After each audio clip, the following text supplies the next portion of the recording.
core principles that we're dealing with here is that our appointments should be determined by missional needs, the effectiveness of clergy, and fruitfulness of congregations and ministry settings, honoring prophetic voice, accountability, character, servant leadership, and that no security of appointment should be assumed. We are affirming itinerancy. We believe that this historic practice is effective and is responsive both to a covenantal obedience to call and also to the way in which we fulfill our church's mission. We're trying to broaden our understanding of itinerancy beyond just that of moving people, but it is a tool by which we respond to the missional needs of the church.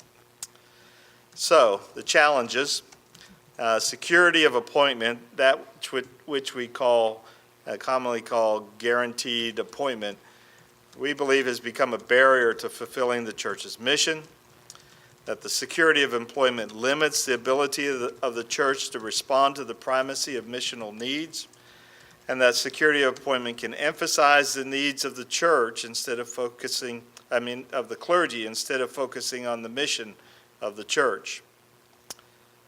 Security of appointment limits the church's ability to respond to mediocrity and ineffectiveness. Security of employment restricts flexibility of appointments. And finally, the security of employment is not sustainable, especially in the context of the financial pressures that are building in our denomination.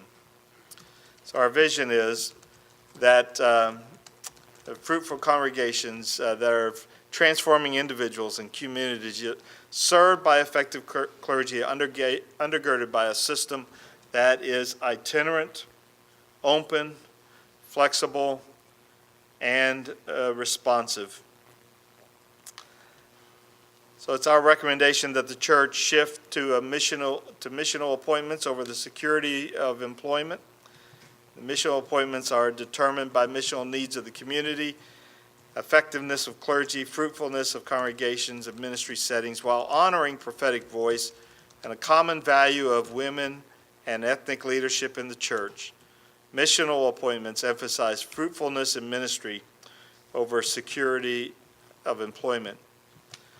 To accomplish this, we are recommending that we determine limited and standard fitness assessments. There will be some disciplinary paragraphs that will need some editing and some revising. We're also looking at some possible revision within our current understanding of transitional leave.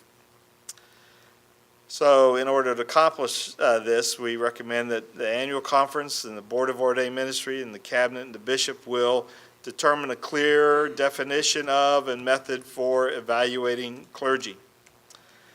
And that we coordinate with the General Board of Pension and Health Benefits with their resources, methods, and practices for voluntary separation of employment and employment transitions.